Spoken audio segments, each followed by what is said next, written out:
мардума дохили ҷаннат ҳами ду кор мекунад. Якеш тақво, тарси худо. Тарси худо. Дуюм ахлоқи ҳасана. Аллоҳу акбар. ҳоли ҳами касе ра бипурси, мега алҳамдулиллаҳ тарс дорам. Касе тарс дора, фармони худоро нофармонӣ намекунад. Касе тарс дора, аз ҳароми худо иҷтиноб меварзад.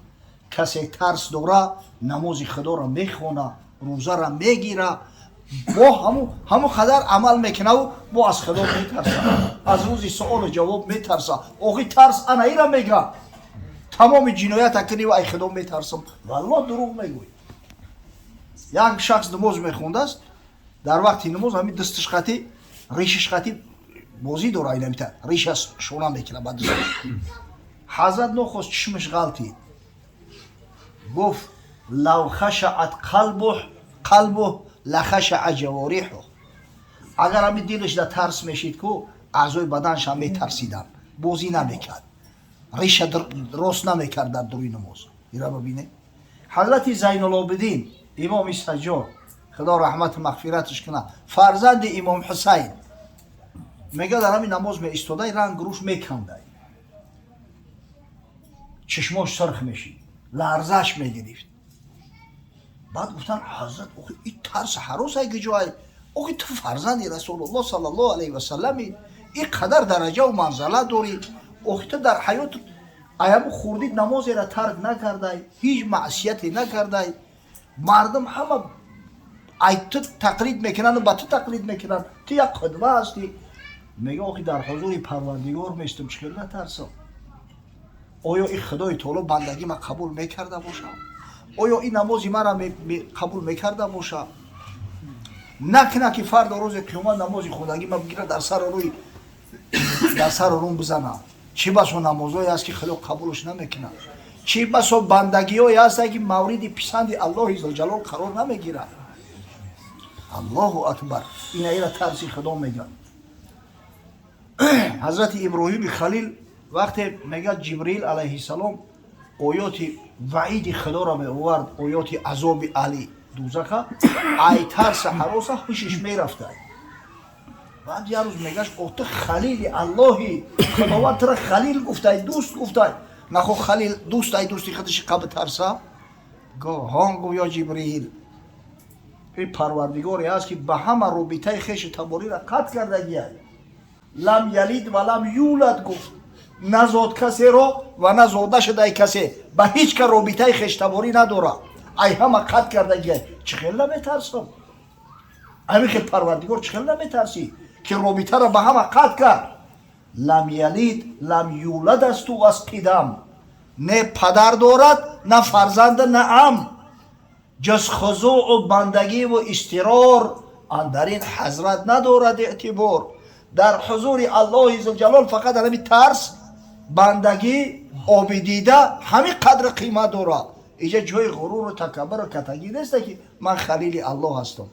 سبحان الله. حضرت صلی الله علیه و سلم میگه باری از حضرت جبریل سوال کردم، مالی لا ارا میکائیل یضحک. ای حبیب، ای جبریل گفتم میگه چرا همین حضرت میکائیل که ملائکه رحمت الله های متصدی نمی رزق روزی و خشی و راحتی مغنده های، شما هیچ وقت ندیدم که همین بخنده تبسم کنه. میگه حضرت جبریل در جواب گفت ما ضحک میکائیل منذ خلقت النار. ای زمانی که خدای تعالی همین جهنم خلق کرد، آتش جهنم، دیگه حضرت میکائیل ای ترس نخندیده همون زمان. ملائکه که خداوند ای نور خلقش کرده، ای نور، ملائکه که یک طرفت العین اسیان هم میکنه، این قدر میترسه از جهنم. آخه ما مستحق آتش جهنمیم، در قصهش نیستیم، پروا نداریم. همین ترسی خدا بسیار مهمه. خشوع به حال کسی که در قلب ترسی خدا دارد. به شک شبهه دلی که ترس نداره به خدا یک نجاست های، هیچ اعتبار نداره. ندیده بود که جستجویش نکند، نه کام و زبان که گفتگویش نکند. هر دل که در او ترس خدایی نبود، گر پیش سگ اندازند بویش نکند. دلی که ترس خدا نداره او نجاست های، در پیش سگ پرتو سگ بوش نمیکشه. باید انسان ترس داشته باشه. تقوا الله میگفتن که یا رسول الله وصیت مکو، میگفت اوصیکم بتقوا الله، شما را وصیت میکنم به ترس خدا. و نفسی اولا بتقوا الله، اول خود توصیه میکنم، خود وصیت میکنم به ترس خدا، بعدا شما را. با خدا قسم، همی کسی ترس خدا داره میترسه از خدا، جنایت کم میکنه یا جنایت اصلا نمیکنه، فرمان خدا را میبره، در حق یک از خیانت نمیکنه. ترس خدا اگر به شرط باشه، نه که اگر همین چیزا که نباشه مغرور میشه، فریفته شیطان میشه، در فسق و فساد یا متور میشه میره. یکی از علمای تابعین که از فقهای سبعه مدینه منوره حساب میخوره، در اصل تابعین در مدینه منوره 7 فقیه بدن که اینا یک ستاره تابان برای عالم اسلام بدن. 7 فقیه بزرگ بدن. سرورشو حضرت قاسم ابن محمد ابن ابوبکر صدیق، نبیره حضرت ابوبکر صدیق ای. یکی از همونا نامش سلیمان ابن یسار بود رحمه الله تعالی، مردی صاحب جمال، قامت بلند، زیبای عرب میگفتیانش، به حد بزیر خشبو بوده است. همراه یک رفیقش با نام محمد ابن واسع رحمه الله، این قصه را امام غزالی آورده است در احیاء علومش. میگه قصد سفر خانه خدا کردن، از مدینه منوره که زیارت رفتیستیم کعبه. در راه در جای بیگاروزی شده بود، خیمه زدن، اگه مسافرها خیمه داشتن که زمانهای پیش یک جای آفیس و یک مهمان خانه بود، مردم هم خیمه داشتن، خیمه میزدن، شب شده روز میکردن. بعد میگه محمد ابن واسع سلیمان گفت که تو همجا علاو کنه، من هیزم دمیرم تا علاو نگاه که خاموش نشوه، یکو خوراکک بپزیم بخری. میگه برمد رفت، قدرت خدای تعالی همون جایی که خیمه زده بودن یا یک قبیله عرب زندگی میکرده است، همون جای چراگاه یک قبیله بوده است.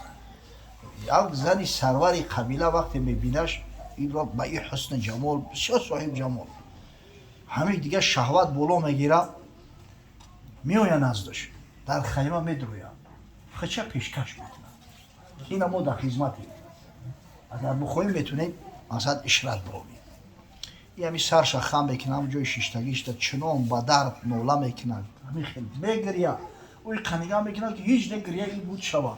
میگه این آدم نی نرمال نی بوده است، ولی مردم ابلهی ما این فکر رو دارن، این آدم سالم نبوده است. میگه میبینه میره.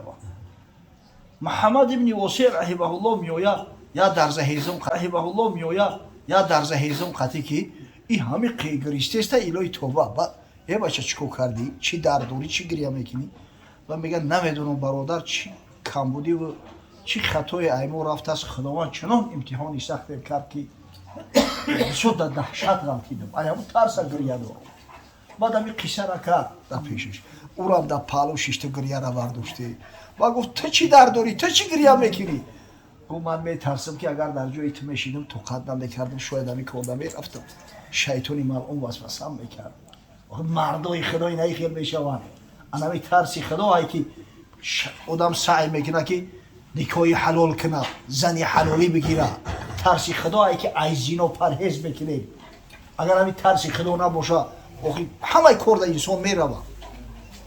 خدا کنه که همی تقوا و ترسی خدا پیشه و راه و روشی همی جوان مرد باشه. این برادرمون میرزا ولی که الحمدلله در توی نکاحی شرکت داریم. حضرت سلیمان ابن یسار قصه شا کردم، میگه وقتی رفتن مکه مکرمه خانه خدا را زیارت کردن، بعد میگه درم داخل حرم یک کنج در شیشتگی منتظر نماز خوابش میبره حضرت، با هم تکیه ستم در خوابش حضرت یوسف علیه السلام رو میبینه.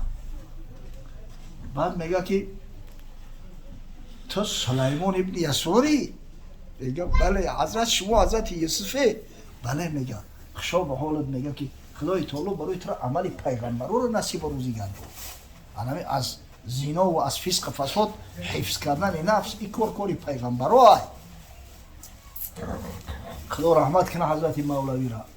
میگه اونیا که با شام بر میگشت روز، گرد بازار دلش پر شوق و سوز. یک آدم در روز روشن میگه شام گریون کرده است، در بازار گشته است دکان به دکان. بوالفضول گفت او را ای فلان هین چی میجویی به سوی هر دکان؟ یک اقلک همونجا ایستادگی گوه بچه چی در داری چی میکوی؟ گفت میجویم به هر سو آدمی کو بود حی از حیات این دمی. گفت آدم گفته استم آدم. اون یکی گفتش که هست بازار پر مرد مانند آخر ای دانای حر. یک کسی یک بچه گو همین آدم نیستن، همین بازار همه آدم های همه مردن کنی نگه دارن. گفت خواهم مرد در جاده دره در ره خشم به هنگام شرح. نگو من در ده جاده مرد کفته استم، یکیش در وقتی خشم غضب، دیگه‌ش در وقتی رمی شهوت. وقتی خشم و وقتی شهوت مرد کو، طالب مرد روانم کو با کو. همتری یک مرده که نشون بتیدم من جان فدا کنم براش. کو در این دو راه مرد در جهان تا فدای او کنم امروز جان. من میگه ترک حرص شهوت و آزاوری هست مردی و رگی پیغمبری.